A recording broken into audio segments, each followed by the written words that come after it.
हिंद दोस्तों, मेरा नाम अंकित है और इस वीडियो में हम सीरीज 1 2023 के पॉलिटी क्वेश्चंस को डिस्कस करेंगे। लास्ट के 2 लेक्चर्स में हमने हिस्ट्री के सारे क्वेश्चंस कवर कर लिए और प्रत्येक क्वेश्चन का मैंने आपको सोर्स बताने की कोशिश की। एक इम्पॉर्टेंट बात मैं बताना भूल गया। देखिए, ये जो क्वेश्चन है 80th नंबर का, Travancore king defeated the Dutch in 1741, और इसका आंसर जैसे ऑप्शन बी है। ये क्वेश्चन डायरेक्टली सीरीज 2 2022 से रिपीटेड है और इसका सोर्स आपको डायरेक्टली किसी स्टैंडर्ड सोर्सेज में नहीं देखने को मिलेगा इस क्वेश्चन का, बट ये रिपीटेड क्वेश्चन है। तो अगर आपने क्वेश्चन अच्छे से कवर किए होंगे और प्रीवियस ईयर वाला और रिवीजन किया होगा आपने, तो फिर ये आप कवर कर सकते हैं। बाकी के हिस्ट्री क्वेश्चन तो आपने देखा ही, नॉर्मल सोर्सेज से ही हैं। जैसे ये वाला क्वेश्चन है स्पेक्ट्रम से डायरेक्टली, और ये क्वेश्चन भी डायरेक्टली स्पेक्ट्रम से सॉल्वेबल है। तो ऑलमोस्ट सारे क्वेश्चन स्टैंडर्ड सोर्सेज अगर आपने अच्छे से फॉलो किया है, ये प्रीवियस ईयर भी सॉल्वेबल भी है और स्टैंडर्ड सोर्सेज में भी है, तो फिर आप आसानी से क्वेश्चंस कर सकते हैं। अब जनरली लोग सबसे ज़्यादा पॉलिटी पर ध्यान देते हैं और इसका रीज़न भी बहुत ऑब्वियस है। पॉलिटी से काफ़ी सारे स्ट्रेट फॉरवर्ड क्वेश्चन आते हैं, बट अगर इस पेपर की हम बात करें तो काफ़ी कम क्वेश्चन है। आई थिंक 7-8 से भी कम क्वेश्चन होंगे और इकोनॉमिक्स पर ज़्यादा फोकस रहा है। जनरली इकोनॉमिक्स से कम क्वेश्चन देखने को मिलते थे, बट आई थिंक पॉलिटी के क्वेश्चंस कट करके इकोनॉमिक्स में डाल दिए गए हैं। तो यही चीज़ मैं कहता हूँ हमेशा कि आपको ध्यान देना है कि सारे सब्जेक्ट्स पे एटलीस्ट इक्वल नहीं तो इतना आप कवर कर लें कि अगर बेसिक कॉन्सेप्ट से क्वेश्चन आ रहे हैं उस सब्जेक्ट के, तो वो आप आसानी से कर लें। बिकॉज होता ये है, जब एग्ज़ाम पास था तो सबसे ज़्यादा लोगों के डाउट्स यही आ रहे थे मेरे पास कि सर हमने इकोनॉमिक्स बिल्कुल भी नहीं पढ़ी है, या कोई एक और सब्जेक्ट बिल्कुल भी नहीं पढ़ी हमने, तो ये हम नहीं पढ़ें या आप पढ़ें। तो देखिए, मैं हमेशा यही रिकमेंड करता हूँ कि सभी सब्जेक्ट को आप एटलीस्ट बेसिक कंसेप्ट पढ़ लें। इसके बाद फिर आप अपने अकॉर्डिंग देखें कि किस पे ज़्यादा टाइम देना है, किस पे रिविज़न की नीड है। तो ये चीज़ें आप प्रीवियस ईयर क्वेश्चन के माध्यम से या फिर टेस्ट वगैरह के माध्यम से खुद ही आकलन कर लेंगे। तो इस क्वेश्चन को देखते हैं। ये पॉलिटी का पहला क्वेश्चन है। Which of the following condition is are necessary for the issue of a writ of certiorari in India. यानी सर्टियोररी रिट से संबंधित क्वेश्चन पूछा जा रहा है। तो रिट्स इंपॉर्टेंट टॉपिक है। रिट से सिविल सर्विसेज 2022 में यानी लास्ट ईयर भी क्वेश्चन पूछे गए। इसके अलावा रिट्स पर हमने 2 वीडियोस कवर किए हैं। एक वीडियो तो सारा मैंने प्रीवियस ईयर क्वेश्चन जितने भी यूपीएससी के द्वारा पूछे गए हैं वो कंपाइल करके कवर कर दिया है, और फर्स्ट वीडियो में रिट्स वाले में हमने बेसिक कंसेप्ट को कवर किया था। तो आप उस वीडियो को देख सकते हैं यूट्यूब पर। अगर आप लिखेंगे रिट्स और हमारे चैनल का नाम फैसेट्स ऑफ यूपीएससी, तो आप आसानी से इस वीडियो को कवर कर सकते हैं। तो देखते हैं फिर इसे क्या कहा जा रहा है। पहला स्टेटमेंट ये है कि एक ट्राइब्यूनल और एक ऑफिसर होने चाहिए जिनके पास लीगल अथॉरिटी हो, ताकि वो डिटरमाइन कर सके उस मुद्दे को, उन क्वेश्चंस को जो कि सब्जेक्ट्स के राइट से, यानी जिन्होंने रिट इशू करवाना है सर्टियोररी, उनसे संबंधित उनके सब्जेक्ट के राइट्स को, और जिनका ड्यूटी हो जुडिशियली जो एक्ट कर सकें, जुडिशियली कैपेबल हों। दूसरा स्टेटमेंट ये कहा जा रहा है कि वैसे ट्राइब्यूनल या फिर ऑफिसर बिना जुरिस्डिक्शन के एक्ट कर सकते हैं। जैसा कि आपको पता है आर्टिकल 32 और 226 के तहत रिट्स मेंशन्ड है। रिट से संबंधित सारी इंपॉर्टेंट फैक्ट्स आप उस वीडियो से कवर कर लें। फिलहाल हम सर्टियोररी की बात करते हैं। तो सर्टियोररी का लिटरल मीनिंग क्या है? टू बी सर्टिफाइड या फिर टू बी इन्फॉर्म्ड, यानी इन्फॉर्म करना। और ये हायर कोर्ट से लोअर कोर्ट के लिए इशू किया जाता है, और ट्राइब्यूनल भी इसमें शामिल है। और क्या मुद्दे हो सकते हैं? तो या तो कोई केस है जो पेंडिंग है उसे ट्रांसफ़र करना, या फिर किसी ऑर्डर वगैरह को स्क्वैश करना। किन ग्राउंड्स पे? तो या तो अगर कहीं एक्सेस ऑफ जुरिस्डिक्शन हो या फिर लैक ऑफ जुरिस्डिक्शन हो, इन मुद्दों पर ही, या फिर कोई एरर ऑफ लॉ है, लॉ में कोई गड़बड़ी है, तब भी जो सर्टियोररी है इसे इशू किया जा सकता है। लेकिन यहाँ पे क्या ध्यान देना है, प्रोहिबिशन में क्या होता है? प्रिवेंटिव होता है, और सर्टियोररी दोनों ही प्रिवेंटिव और क्यूरेटिव है। प्रिवेंटिव क्यूरेटिव इन चीज़ों का क्या मतलब है, ये सब कुछ हमने ऑलरेडी कवर किया हुआ है। तो यहाँ पे पहला बिल्कुल सही है कि हाँ, ट्राइब्यूनल होना चाहिए जिनमें लीगल अथॉरिटी, या फिर आप कह सकते हैं कि जो भी राइट्स ऑफ सब्जेक्ट्स को अफेक्ट कर रहे हों उन चीज़ों के लिए डिसाइडिंग अथॉरिटी होनी चाहिए। दूसरा भी बिल्कुल सही है, such tribunal office has acted without jurisdiction. कोई जुरिस्डिक्शन की बाउंडेशन नहीं। सही आंसर क्या है हमारा यहाँ पे? Option C, both 1 and 2। Now इस क्वेश्चन को देखिए 28th नंबर को। क्या कहा जा रहा है कि निम्नलिखित में से कौन से भारत के चीफ जस्टिस हैं जिन्होंने ऑर्डर किया था एक स्पेशल बेंच कॉन्स्टिट्यूट करने की, गठित करने की, और नाम रखा था इस बेंच का सोशल जस्टिस बेंच। इसका सही आंसर ऑप्शन ए है, जस्टिस एच.एल. दत्तू, और ये रिकमेंडेशन दी गई थी 2014 में। और ऑब्वियसली ये हमारे चीफ जस्टिस ऑफ इंडिया रह चुके हैं और NHRC national human right commission के भी चेयरमैन रह चुके हैं। तो इस वजह से सोशल जस्टिस और इन मुद्दों पर काफ़ी ज़्यादा जोर दिया गया इनके द्वारा, जो कि काफ़ी पॉजिटिव इम्पैक्ट देखने को मिला। सो इस क्वेश्चन को आंसर करना टफ था डेफिनेटली, बिकॉज इस तरीके के क्वेश्चन ना ही आपको डायरेक्टली लक्ष्मीकांत में देखने को मिलेंगे और ना ही चर्चा में उतने बने रहते हैं जो इन चीज़ों को कवर किया जाए। नेक्स्ट पॉलिटी का क्वेश्चन देखिए, क्या कहा जा रहा है कि कौन सी जो डिपार्टमेंट या अथॉरिटी है मिनिस्ट्री ऑफ होम अफेयर्स के अंदर नहीं आती है।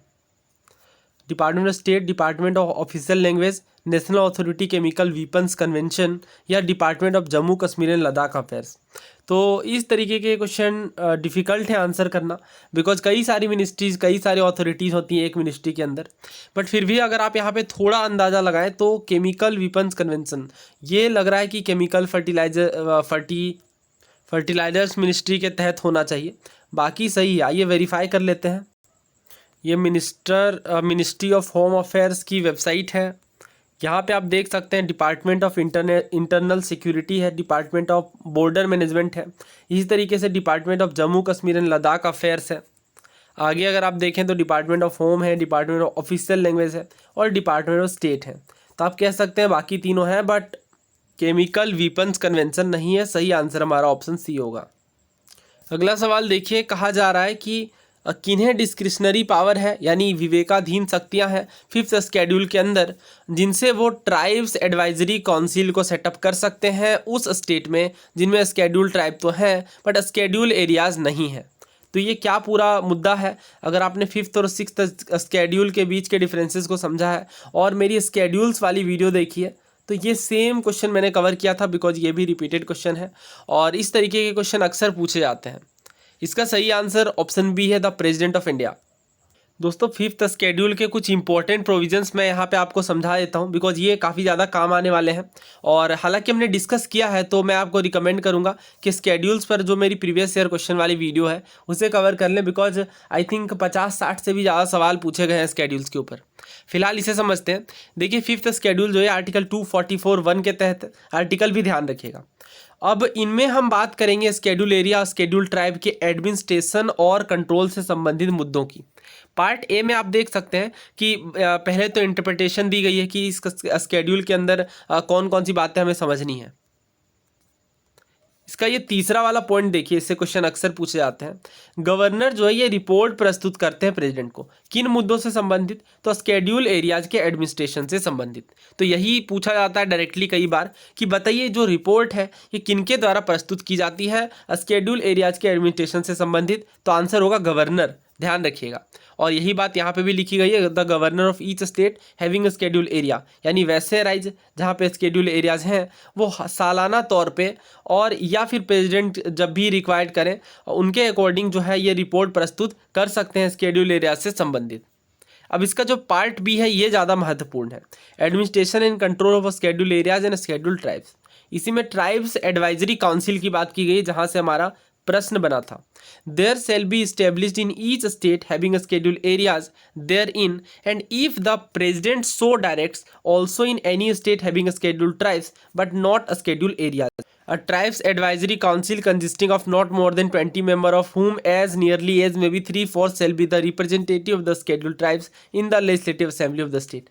क्या मतलब है इसका सिंपल सा मतलब ये है कि प्रत्येक स्टेट में जिनमें स्केड्यूल एरिया है तो प्रेसिडेंट जो है ये डायरेक्ट कर सकती हैं, या फिर वैसे स्टेट जिनमें स्केड्यूल ट्राइब्स तो हैं बट स्केड्यूल एरियाज नहीं है, वैसे स्टेट्स में भी क्या कि जो ट्राइब्स एडवाइजरी काउंसिल है ये गठित की जाएगी और इनमें 20 मेंबर से ज़्यादा नहीं होंगे, जिनमें से जो 3/4 हैं ये स्केड्यूल ट्राइब के रिप्रेजेंटेटिव होने चाहिए। तो यहाँ पे आपको ध्यान रखना है, जब ट्राइब एडवाइजरी काउंसिल के सेटअप की बात आएगी तो प्रेसिडेंट का ध्यान रखना, आपको गवर्नर से कंफ्यूज नहीं करना है। अब इसी सेक्शन में अगर आप आगे पढ़ेंगे तो यहाँ पे बताया गया है सेम मुद्दा है, नंबर ऑफ़ रिप्रेजेंटेटिव अगर स्केड्यूल ट्राइब के लेस है अगर नंबर ऑफ़ सीट के मुकाबले तो फिर वैसे रिप्रेजेंटेटिव के द्वारा फिल किया जाएगा जो बाकी जो ट्राइब के अदर मेंबर्स हैं। इसके बाद क्या है देखिए, ट्राइब्स एडवाइजरी काउंसिल की ड्यूटी होगी कि वो एडवाइस करें उन मुद्दों से जिनसे वेलफेयर और एडवांसमेंट देखने को मिले स्केड्यूल ट्राइब्स की। अगला सवाल देखिए 75 नंबर, नॉर्दर्न जोनल काउंसिल के बारे में पूछा जा रहा है कि कौन कौन से स्टेट और यूनियन टेरिटरी इंक्लूडेड हैं। तो उत्तर प्रदेश और उत्तराखंड ये जो है ये नॉर्दर्न जोनल काउंसिल नहीं बल्कि सेंट्रल जोनल काउंसिल का पार्ट है। तो अगर आप एलिमिनेट करें उत्तराखंड को तो ये तीनों जो हमारे ऑप्शन हैं ए, सी और डी ये एलिमिनेट हो जाते हैं और इस तरीके से सही आंसर हमारा ऑप्शन बी है। नेक्स्ट पॉलिटी का क्वेश्चन देखिए, सॉलिसिटर जनरल पे पूछा गया है, नॉट करेक्ट आपको बताना है। पहला ये कहा जा रहा है कि जो सॉलिसिटर जनरल होते हैं ये गवर्नमेंट के चीफ लीगल एडवाइज़र होते हैं। दूसरा ये कहा जा रहा है कि जो सॉलिसिटर जनरल होते हैं ये सेकेंडरी लॉ ऑफिसर होते हैं। तीसरा ये कहा जा रहा है कि जो SGI की पोस्ट है ये कॉन्स्टिट्यूशनल है यानी संवैधानिक तौर पे है। और चौथा ये कहा जा रहा है कि जो SGI हैं ये अपॉइंट किए जाते हैं अपॉइंटमेंट कमेटी के द्वारा जो कि कैबिनेट के द्वारा गठित होती है। दोस्तों सॉलिसिटर जनरल वाला चैप्टर आप देख सकते हैं लक्ष्मीकांत के अंदर भी है और अगर आपने पॉलिटी कवर की है तो आपने पढ़ा भी होगा अटॉर्नी जनरल के साथ ही में। अटॉर्नी जनरल तो संवैधानिक निकाय है आर्टिकल 76 के अंदर, लेकिन अटॉर्नी जनरल जैसा कि आपको पता है हाईएस्ट लॉ ऑफिसर होते हैं। इन्हीं के एडिशन में सॉलिसिटर जनरल होते हैं। There are other law officer of the government of India, तो अटॉर्नी जनरल के अलावा भी, जिनमें से कौन है, सॉलिसिटर जनरल है, एडिशनल सॉलिसिटर जनरल भी होते हैं और ये असिस्ट करते हैं अटॉर्नी जनरल को उनके ऑफिशियल रेस्पॉन्सिबिलिटीज़ को पूरा करने में। इसके अलावा आपको ये ध्यान रखना है कि केवल जो अटॉर्नी जनरल है इन्हीं की जो ऑफिस है ये हमारे संविधान के द्वारा गठित की गई है। यानी दूसरे शब्दों में आप ये कह सकते हैं कि जो आर्टिकल 76 है जिनमें अटॉर्नी जनरल के विषय में बात की गई है इनमें सॉलिसिटर जनरल और एडिशनल सॉलिसिटर जनरल के पद का जिक्र भी नहीं है। तो ध्यान रखना है आपको, इस तरीके से आप कह सकते हैं कि ये कॉन्स्टिट्यूशनल बॉडी नहीं है। और ध्यान रखना आपको, attorney general is not a member of central cabinet, there is a separate law minister in the central cabinet to look after the legal matters. तो यहाँ से साफ साबित हो जाता है कि यह जो पद है ये संवैधानिक नहीं है। और जब भी आपको कन्फ्यूजन हो तो आप बस ये याद करने की कोशिश करिए कि क्या इससे रिलेटेड आपने कोई आर्टिकल पढ़े हैं। ठीक है, जैसे अटॉर्नी जनरल तो डेफिनेटली आपने आर्टिकल पढ़ा होगा, तो ऑब्वियसली यहाँ पे ये संवैधानिक निकाय नहीं है। इस तरीके से आप कह सकते हैं कि आर्टिकल भी मेंशन नहीं है। सही आंसर ऑप्शन सी है। ये तो बेहद आसान सवाल है और कमेटी पे क्वेश्चन लगातार देखने को मिल रहे हैं और ये हमने कवर भी किया एक्सपेक्टेड क्वेश्चन सीरीज़ के तहत। आपने देखा होगा अगर तो डायरेक्टली आपको याद होगा। वैसे भी ये काफ़ी आसान है। पब्लिक अकाउंट कमेटी में 30 सदस्य होते हैं लोकसभा से। आपसे पूछा जा रहा है पब्लिक अकाउंट कमेटी में 22 सदस्य होते हैं, 15 होते हैं लोकसभा से और 7 होते हैं राज्यसभा से। लेकिन जो एस्टीमेट कमेटी है यानी जो अनुमान समिति है इसमें लोकसभा से ही मेंबर होते हैं, टोटल 30 मेंबर होते हैं, राइट। इसके अलावा कमेटी ऑन पब्लिक अंडरटेकिंग की बात करें तो ये PSUs के मुद्दों से संबंध रखती है यानी पब्लिक सेक्टर अंडरटेकिंग के मुद्दों से। और इनमें जो मेंबर्स हैं 22 मेंबर्स ही होते हैं, 15 लोकसभा से 7 राज्यसभा से। तो यही दोनों आपको ध्यान रखना है। इसके अलावा committee on welfare of schedule caste and schedule tribe की बात करें तो टोटल 30 मेंबर होते हैं, 20 लोकसभा से और 10 राज्यसभा से। ये चीज़ें भी याद रखिएगा, अब इन्हीं से क्वेश्चन बनने के काफ़ी ज़्यादा चांसेस हैं। तो आपसे क्या पूछा गया है कि जो है ये राज्यसभा से सदस्य नहीं होने चाहिए, तो सही आंसर फिर क्या होगा, option C, the estimates committee. आगे बढ़ते हैं। क्या कहा जा रहा है, प्रेसिडेंट के चुनाव से संबंधित सवाल है, नॉट करेक्ट आपको बताना है। यूनियन मिनिस्टर जो ये एलिजिबल नहीं होते हैं राष्ट्रपति के चुनाव के लिए, ऐसा पहला ऑप्शन कह रहा है। दूसरा ये कि जो प्रेसिडेंट हैं ये इलेक्ट किए जाते हैं पार्लियामेंट के इलेक्टेड मेंबर्स के द्वारा और स्टेट के लेजिस्लेटिव असेंबलीज के द्वारा। तीसरा यह कहा जा रहा है कि जो इलेक्टोरल कॉलेज हैं इनमें इलेक्टेड मेंबर इंक्लूड नहीं होते हैं, किनके, लेजिस्लेटिव काउंसिल के यानी विधान परिषद के। और चौथा कहा जा रहा है कि जो प्रोपोर्शनल रिप्रेजेंटेटिव सिस्टम है ये by means of single transferable voting के सिस्टम को फॉलो किया जाता है राष्ट्रपति के चुनाव में। हमारे संविधान में 22 भाग हैं जिसमें से जो पार्ट 5 है द यूनियन, इसका जो पहला चैप्टर है द एग्जीक्यूटिव, इसी के तहत प्रेसिडेंट और वाइस प्रेसिडेंट के पदों के विषय में बताया गया है। आर्टिकल 52 ये कहता है कि भारत देश में राष्ट्रपति का पद होगा और ये आर्टिकल आपको ध्यान रखना है, 52 इंपॉर्टेंट है। आर्टिकल 53 की बात करें तो यूनियन के एग्जीक्यूटिव पावर से डील करता है कि किस तरीके से जो यूनियन का एग्जीक्यूटिव पावर है ये राष्ट्रपति में निहित होगा। राष्ट्रपति अपने या फिर इनडायरेक्टली अपने ऑफिसर्स के थ्रू जो उनके सबऑर्डिनेट हैं उनसे यह जो एग्जीक्यूटिव पावर है इन्हें एक्सरसाइज कर सकते हैं। तो यह भी ध्यान रखिएगा कि एग्जीक्यूटिव पावर जो है ये किन में वेस्टेड होती है, प्रेसिडेंट में होती है। आर्टिकल 54 की बात करें तो प्रेसिडेंट के इलेक्शन से संबंधित मुद्दे हैं और इलेक्टोरल कॉलेज की बात की गई है जिनमें इलेक्टेड मेंबर होंगे, किनके? तो दोनों ही हाउसेज के, यानी लोकसभा के और राज्यसभा के। और इसके अलावा जो स्टेट के लेजिस्लेटिव असेंबली हैं, इनके भी इलेक्टेड मेंबर होंगे। नॉमिनेटेड मेंबर की बात नहीं की जा रही है, केवल इलेक्टेड मेंबर की बात की जा रही है।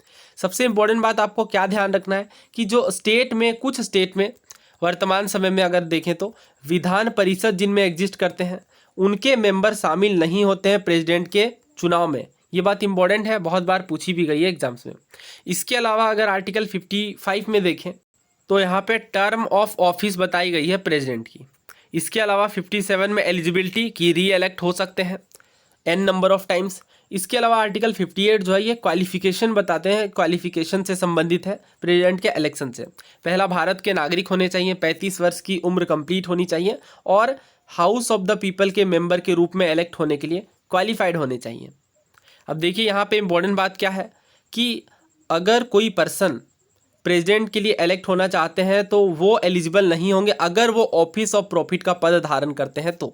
बट यहाँ पे इंपॉर्टेंट बात आपको ये ध्यान देना है कि a person shall not be deemed to hold any office of profit by reason only that he is the president और vice president of the union और the governor of any state और is a minister either for the union और for any state. यानी अगर कोई person already president है या vice president है या फिर वो मिनिस्टर हैं, या तो यूनियन मिनिस्टर हो सकते हैं या फिर स्टेट मिनिस्टर, तो इन पदों को ऑफिस ऑफ प्रॉफिट नहीं माना जाएगा। और अगर कोई यूनियन मिनिस्टर हैं ऑलरेडी, फिर भी वो राष्ट्रपति के चुनाव में डेफिनेटली भाग ले सकते हैं, बिकॉज ऑफिस ऑफ प्रॉफिट के अंदर ये नहीं माना जाएगा। तो इसका साफ साफ मतलब ये निकलता है कि ये स्टेटमेंट गलत है, बिकॉज यहाँ पे नॉट कह दिया गया है। बाकी के ऑप्शन बिल्कुल सही हैं। और अगर इनमें आपको क्लैरिटी नहीं है बट फिर भी अगर आपको पता है कि बी, सी और डी सही है, तो डेफिनेटली एक ही ऑप्शन बचता है, ऑप्शन ए, जो कि गलत है। नेक्स्ट क्वेश्चन देखिए, सिटीजनशिप एक्ट 1955 के बारे में पूछा जा रहा है कि जो सिटीजनशिप को डिटरमाइन करता है ये किस डेट के बाद से। तो ये ऑप्शन ए सही है यहाँ पे, 26 जनवरी 1950 के बाद से। और ये चीज़ हमने कहाँ पढ़ी है? तो सिटीजनशिप पर हमने कई सारे प्रीवियस ईयर क्वेश्चन को कवर किया था। उस टाइम पे हमने सारे इंपॉर्टेंट कॉन्सेप्ट डिस्कस किए थे। अगर आप इन सभी टॉपिक्स को देखना चाहते हैं तो मैं डिस्क्रिप्शन बॉक्स में पॉलिटी सीरीज़ की लिंक डाल दे रहा हूँ, प्लेलिस्ट की, वहाँ से आप कंप्लीट प्लेलिस्ट को देख सकते हैं। आई थिंक ये हमारा आखिरी सवाल होगा पॉलिटी का।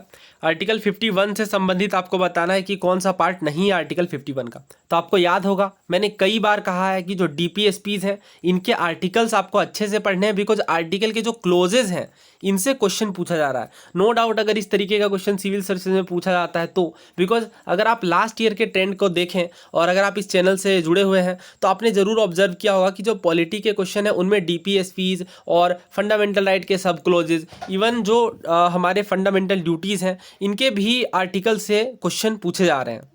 और ये कैसे कवर करना है मैंने आपको बताया है, मैंने ऑलरेडी डॉक्यूमेंट पोस्ट भी कर दी थी टेलीग्राम चैनल के अंदर। बेयर कॉन्स्टिट्यूशन से पहला ऑप्शन देखिए, आर्टिकल 51 से पूछा जा रहा है, प्रमोट करना इंटरनेशनल पीस और सिक्योरिटी को, मेंटेन करना जस्ट और ऑनरेबल रिलेशन को देशों के बीच, यूज करना UN पीस कीपिंग फोर्स का ताकि इंटरनेशनल डिस्प्यूट के रेजोल्यूशन को देखा जा सके। चौथा, इनकरेज करना सेटलमेंट को जो कि इंटरनेशनल डिस्प्यूट से हैं, और किस माध्यम से? तो आर्बिट्रेशन के माध्यम से। सो ये बेयर कॉन्स्टिट्यूशन है, हमने प्रेसिडेंट वाले क्वेश्चन में भी इसे ही रेफर किया। आर्टिकल 51 के बारे में क्या बताया जा रहा है? Promotion of international peace and security. State प्रयास करेगा किन चीज़ों के लिए? इंटरनेशनल पीस और सिक्योरिटी मेंटेन हो सके, जस्ट और ऑनरेबल रिलेशन बनाए जा सके देशों के बीच, फॉस्टर करना रिस्पेक्ट फॉर इंटरनेशनल लॉ यानी अंतर्राष्ट्रीय कानून से संबंधित मुद्दों पर, ट्रीटी ऑब्लिगेशन पर, और इसके बाद चौथा अगर हम देखें तो इंटरनेशनल डिस्प्यूट्स को आर्बिट्रेशन के माध्यम से सॉल्व करने को इनकरेज करना। तो यानी आई थिंक हमारे ऑप्शन में ए थे, बी था और ये डी भी था। तो चूंकि ए, बी और डी था, इस वजह से हमारा सही आंसर क्या है? Option C, UN peace keeping force को यूज करना। ऐसी कोई भी बात हमारे संविधान के आर्टिकल 51 में डायरेक्टली नहीं लिखी गई है। सो दोस्तों, that's all. I hope you enjoyed this lecture. अगर आप चैनल पर नए हैं तो सब्सक्राइब कर लें, अपने दोस्तों के साथ भी शेयर करें। Thank you.